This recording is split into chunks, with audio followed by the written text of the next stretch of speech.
باللہ من الشیطان الرجیم بسم اللہ الرحمن الرحیم السلام علیکم ورحمۃ اللہ وبرکاتہ۔ محترم ناظرین اکرام، ایک بہت ہی پیاری ویڈیو لے کر آپ کی خدمت میں پیش ہوا ہوں، توجہ فرمائیے گا کہ جو بچہ دنیا میں آتا ہے، جو بچی دنیا میں آتی ہے، حضور صلی اللہ علیہ وسلم کی بہت ہی پیاری سنت عمل یہ ہے کہ اس کے دائیں کان میں اذان اور بائیں کان میں اقامت کہی جاتی ہے۔ تو اس کے متعلق بہت ساری روایات آئی اور چند روایات آپ کی خدمت میں پیش کرنے لگا ہوں، سماعت فرمائیے۔ امام الانبیاء، تاجدار مدینہ، فخر دو عالم، آقا مدنی کریم علی نبینا علیہ الصلوۃ والسلام کے نواسۂ رسول سیدنا امام حسن بن علی رضی اللہ تعالی عنہ سے روایت ہے کہ امام الانبیاء، تاجدار مدینہ، فخر دو عالم صلی اللہ علیہ وسلم نے ارشاد فرمایا کہ جس کے ہاں بچہ پیدا ہو تو اس کے دائیں کان میں اذان کہی جائے اور بائیں کان میں اقامت کہی جائے تو وہ بچہ ام السیان یعنی سوکڑے کی بیماری سے محفوظ رہتا ہے۔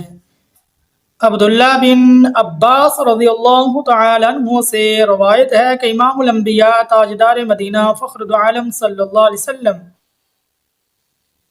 نے سیدنا امام حسن بن علی رضی اللہ تعالی عنہ کے دائیں کان میں اذان کہی اور بائیں کان میں اقامت کہی،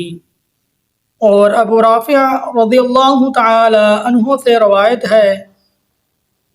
کہ آپ صلی اللہ علیہ وسلم نے حضور صلی اللہ علیہ وسلم کی لخت جگر بہت ہی پیاری بیٹی، خاتون جنت،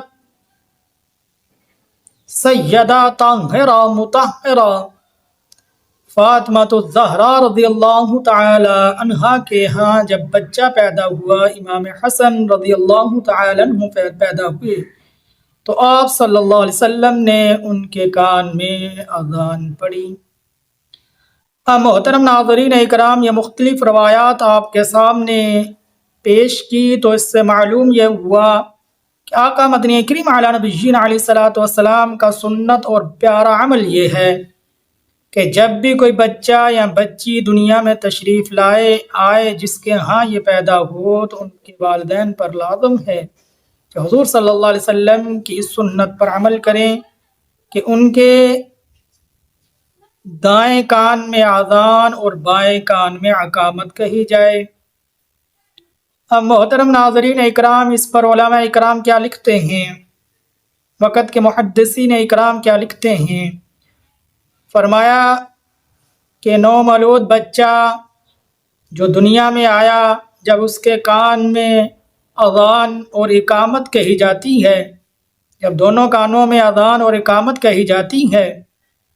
تو اذان یہ اللہ تبارک و تعالیٰ کی کبریائی،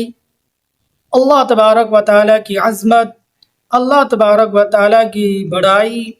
اللہ تبارک و تعالیٰ کی حمد و ثنا کہ یہ جو الفاظ ہیں اور اشہد اللہ الہ الا اللہ، یہ کلمہ شہادت کے جو الفاظ ہوتے ہیں، فرمایا کہ یہ بچہ جو دنیا میں آیا آتے ہی اسلام میں داخل ہوتا ہے، اور فرمایا دنیا میں آتے ہی جب اس کو اللہ اکبر کی صدائیں سننے کو ملتی ہیں، اشہد اللہ الہ الا اللہ کی صدائیں سننے کو ملتی ہیں اس بچے کو، جو یہ سمجھتا تو نہیں،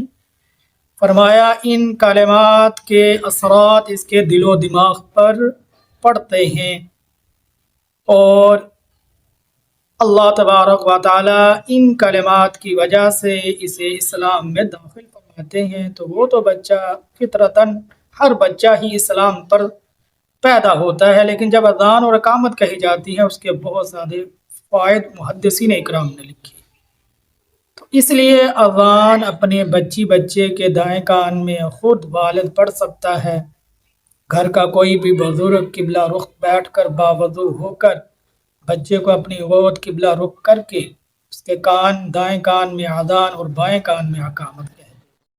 اور یہ بہت ہی مصنون اور پیارا طریقہ ہے کہ بچہ آتے ہی اس کے دل و دماغ پر جو الفاظ اپنے اثرات چھوڑیں وہ اللہ کی کبریائی اور اللہ کی وحدانیت اور اللہ تبارک و تعالیٰ کی توحید کے کلمات اس کے دل و دماغ پر اپنے اثرات چھوڑیں، دنیا میں آتے ہی وہ اسلام میں داخل ہو جائے۔